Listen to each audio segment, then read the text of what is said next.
Welcome to the Moms for America podcast. I'm Debbie Curlitis, your host, and I am always so glad that you decide to stop by and take a listen. So every week we gather together, us as mamas, to inspire and encourage one another. We're here to educate moms in their journey through motherhood. We believe that liberty begins at home and that you mamas, are raising the next generation of patriots.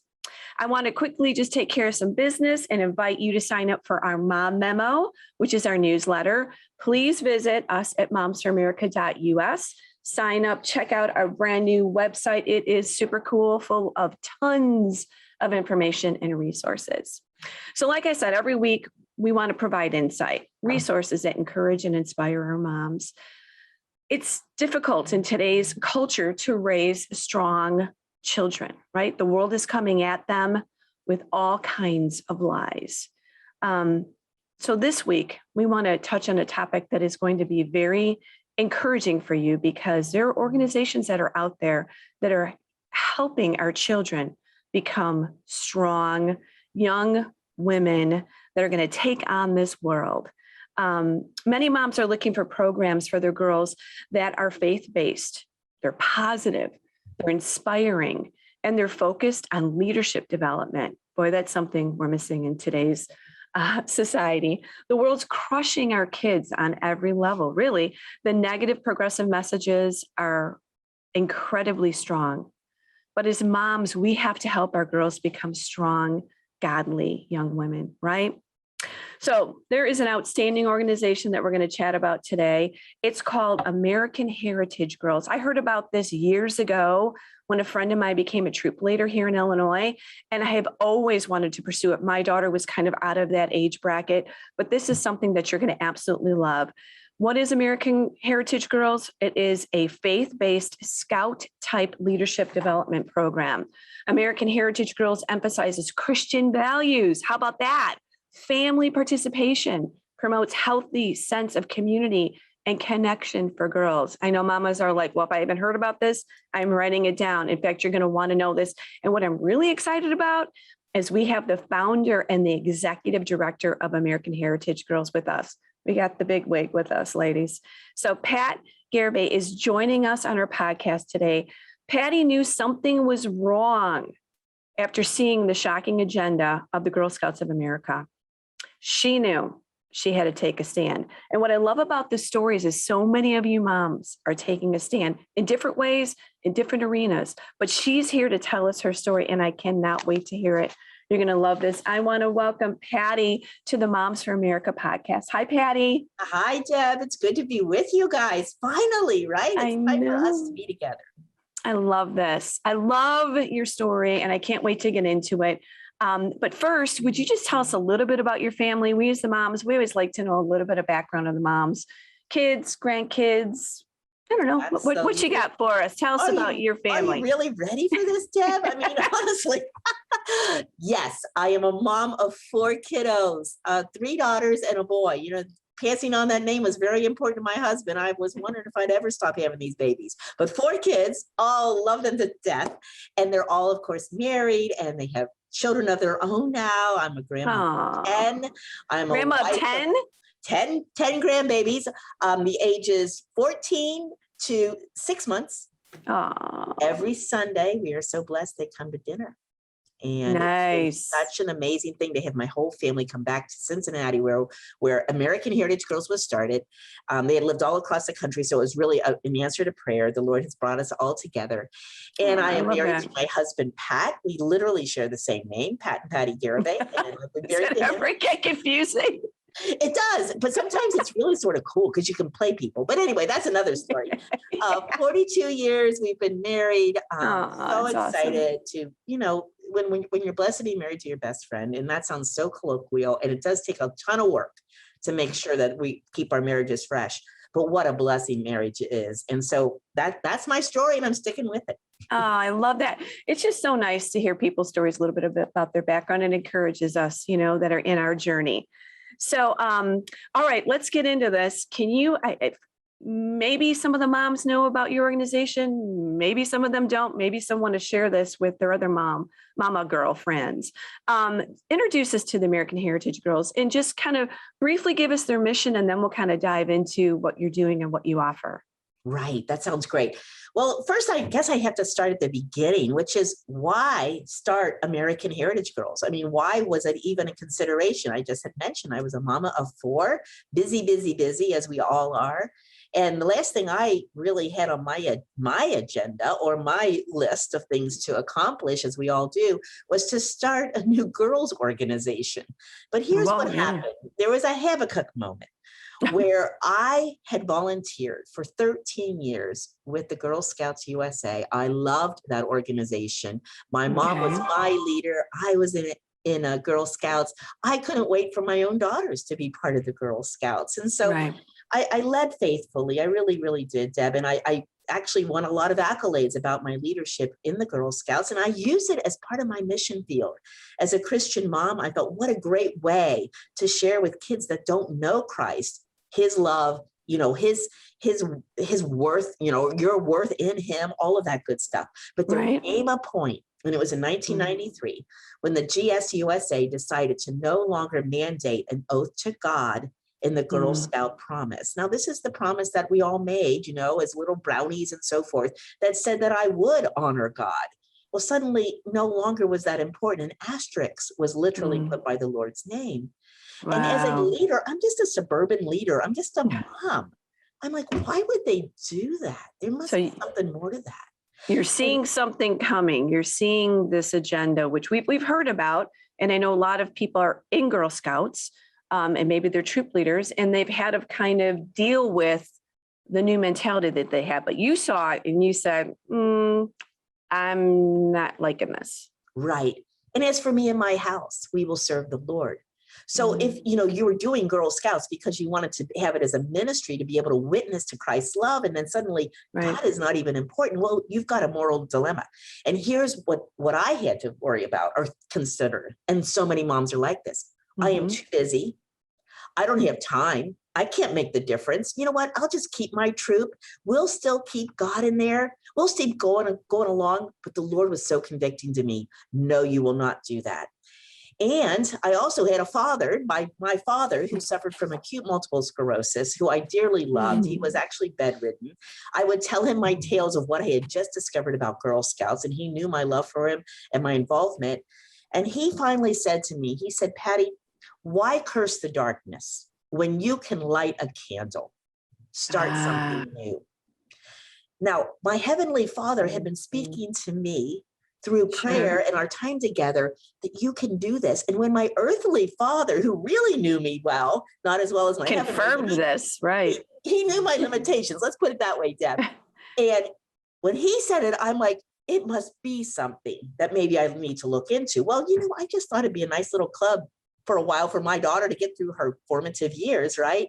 And here we are 26 years later, showing what God can do with a woman, a mom, who feels like she has no skills, but just a willing heart to say yes.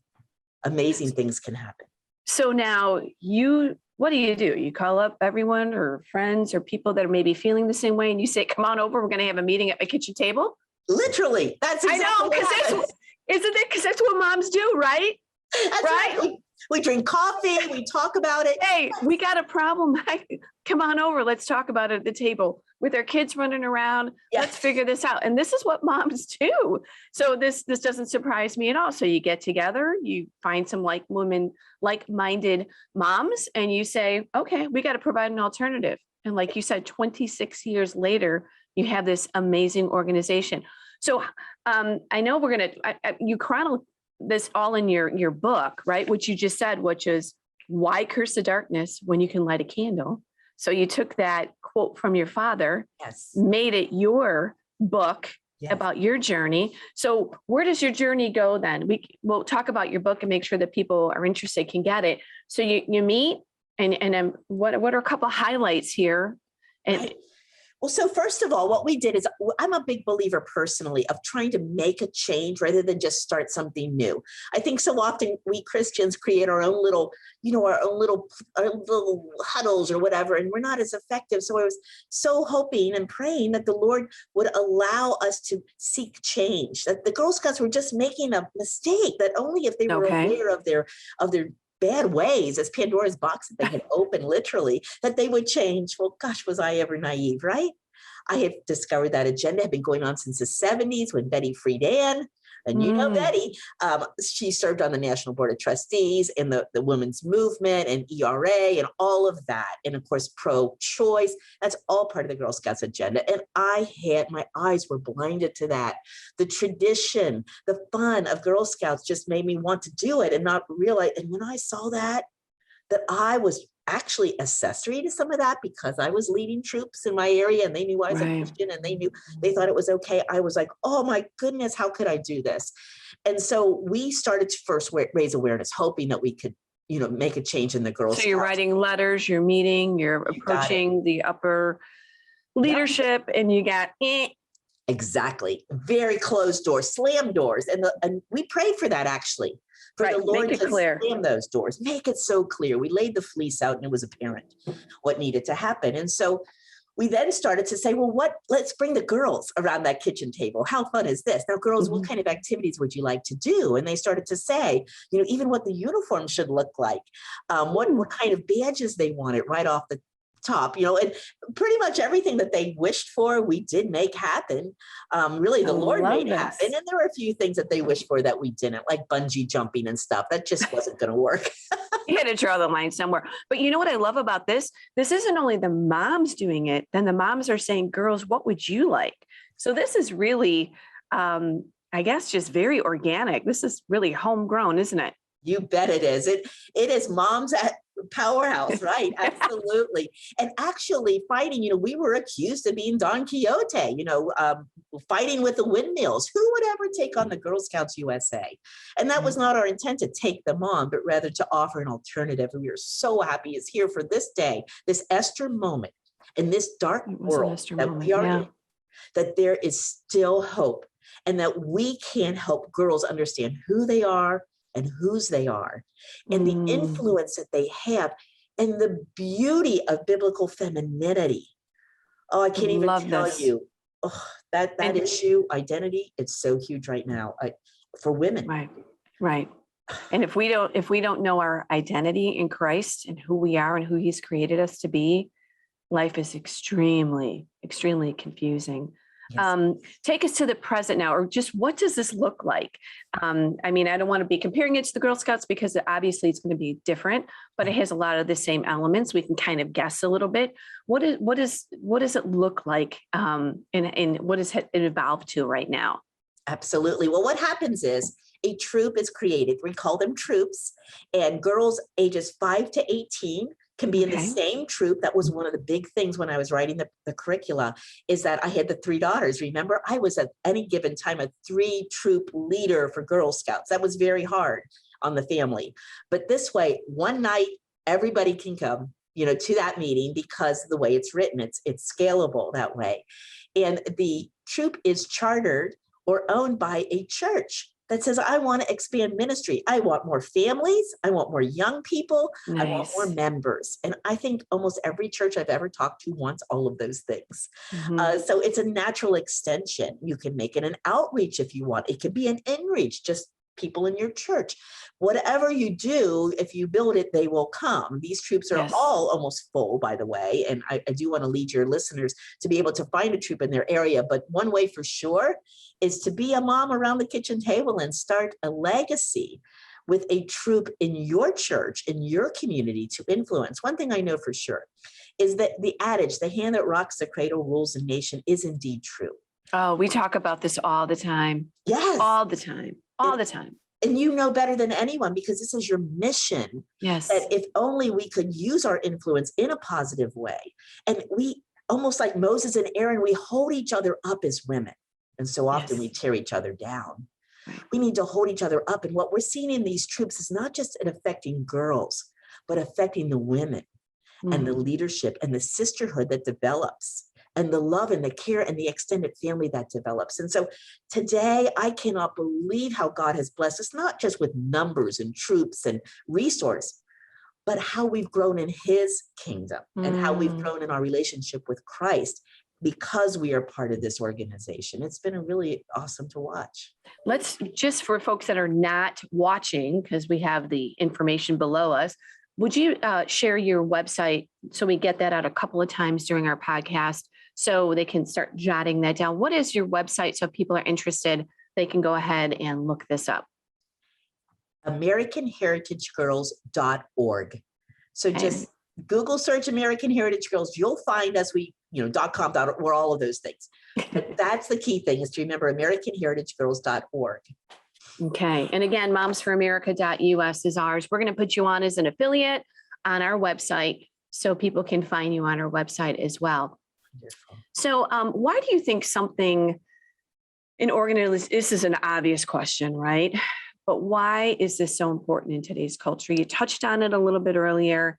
Moms getting together, moms providing an organization that will just verify and encourage these young girls in their journey, because it's a tough journey. This culture is really tough. I mean, my daughter's now 21, and the difference from if I was raising somebody now that would be a junior high, I don't know what I'd do. I surely would be here, but it's so important in today's culture. And moms, I think sometimes we just get sidetracked, or we have so many things we're running around and doing that sometimes we just kind of feel like, we're validating it at home, but we need to get them in a peer organization. I guess that's why I'd like to get your comment on why is something like this so important, and where peers get together and you're in a group instead of being kind of maybe at home, or, you feel like you're on an island. Sometimes these kids do.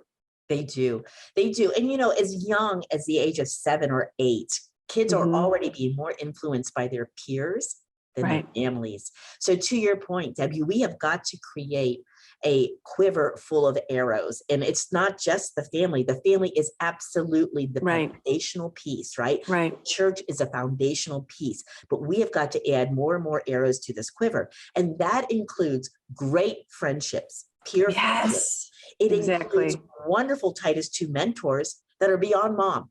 We need lots of moms in our life. We need that affirmation, because, there's going to be those times, and I know, Deb, you probably lived through it too, where I would rather talk to someone else than my mom about something, but it needed to be a trusted person, not just some of the people I chose. And that's all articulated in my book, that I would be the least likely person to be leading a Christian ministry. All right. But the Lord redeems us. And he does. He uses us all. We are broken, and he puts us all back together and uses us for mighty things if we'll let us, if we'll let him. Yes, if we'll let him. Exactly. If we'll let him. I know he wants to. We've got to let him. That's what I love about you so much. This is so great.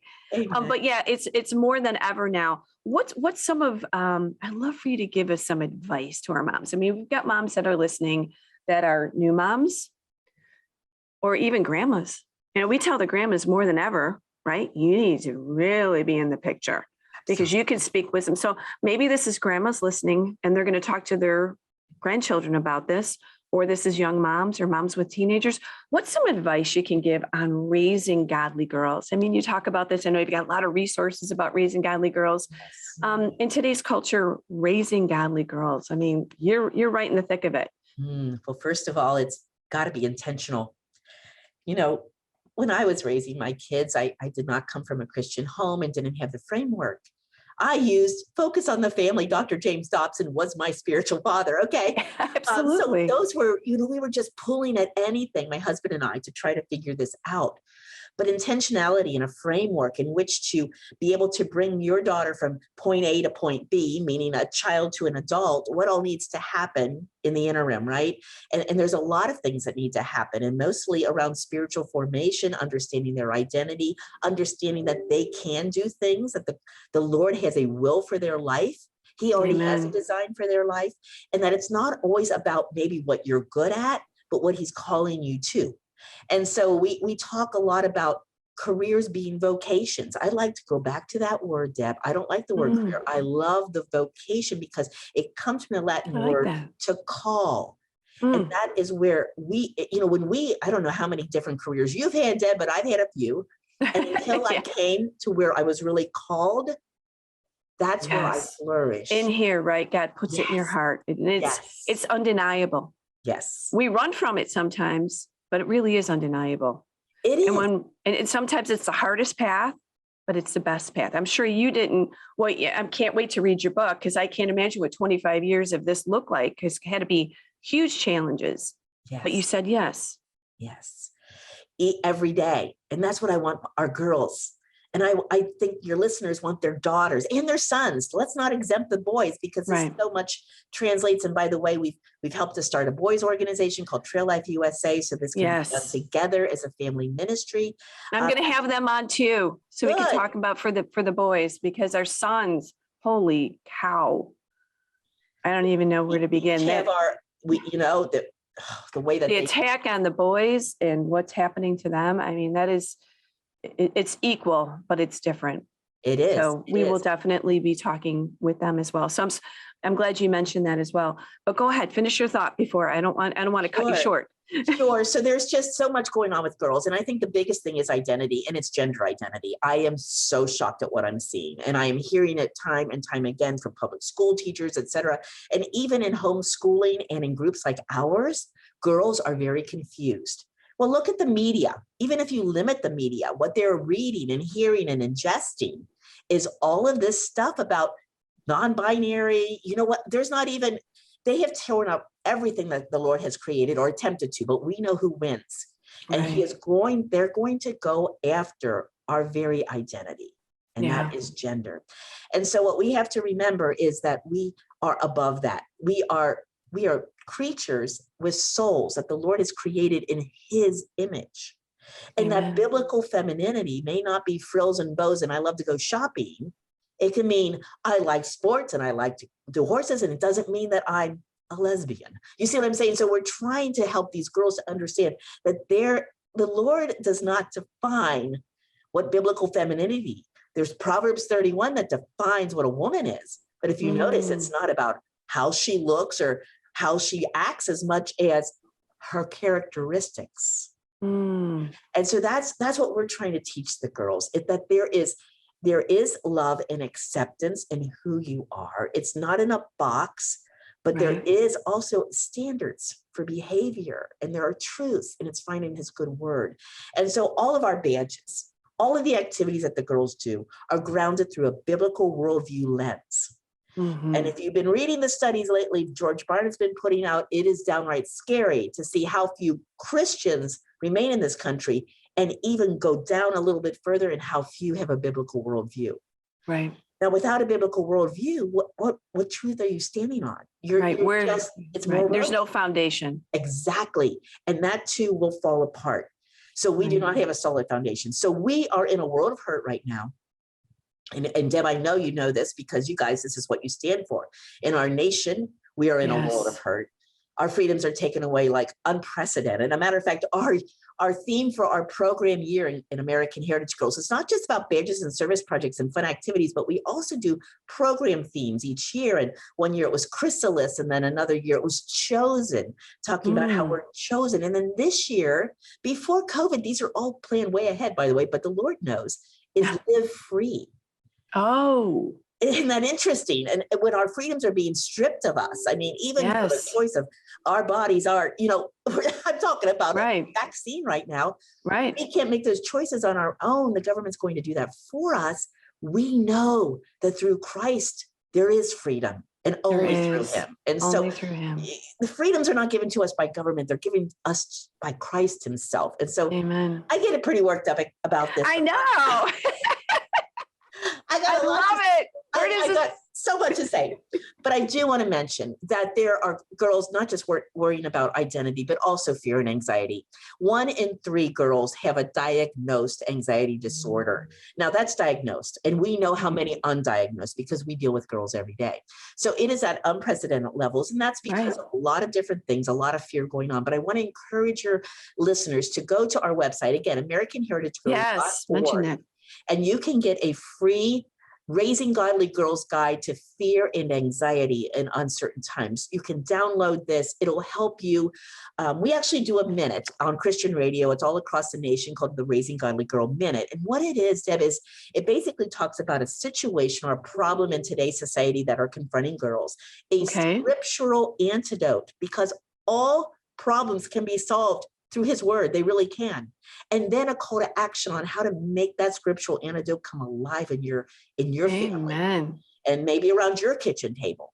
So please check that out. You'll also see that we have a blog there as well that has all those issues. You have a lot of information on your website. That's why I'm so excited that we're going to put you as a connection on ours, because this is what moms are looking for. And none of us want to reinvent the wheel, right? No. We want to partner with like-minded organizations and provide information and encouragement and inspiration. So you guys are doing a great job. We gotta have you back on, because I can tell we've got a lot more to talk about. Oh yeah. Well, thank you, Patti. God bless you guys and all that you're doing. And of course, anyone, my phone's buzzing on the side here. Sorry, it always distracts me, even though I put it on silent. I just love what you're doing, and I love what God's going to do through you. And just from Moms for America, we say thank you, because investing in our girls and the next generation, this is what it's all about. Amen, sister. Thank you so much for having me on, and we'll chat again soon. All right. Thanks, Patti. God bless. God bless you. All right. Well, before we officially say goodbye, I want to just take care of a little bit of business on the back end too. Vivi and I were just talking about the importance of our cottage meetings. If you have not signed up for a cottage meeting, they are every Wednesday at 10 a.m. Central. Sorry, we're just starting a new series. The cottage meetings is 12 lessons where moms get together and they learn about the principles of liberty. It is another opportunity for us to encourage, inspire moms all across America. Because when the moms are healthy, the home is healthy. That doesn't mean it's perfect, but when we invest in moms, they invest in their children. So go to our website, look at our cottage meetings, and you can still join us. It's going to be for 12 weeks. So if you come in halfway through, it doesn't matter. It's all good. So momsforamerica.us for our cottage meetings, all of our resources, all of our links, all of our friends that we partner with and encourage or share their encouragement and their stories, just like Patti's today. So thanks, moms. It was a great podcast, wasn't it? Loved listening to Patti. In fact, if you're a grandma, like I mentioned earlier, let your granddaughters know. If you're a mama, check it out, right? This is good stuff. I hope there's one in your area. If not, be the mama that meets at her kitchen table and says yes, because I know that it's resonating in someone's heart as they listen to this. And remember, we are the mamas making a difference, one home at a time. Thanks, moms. I'll see you next week. God bless.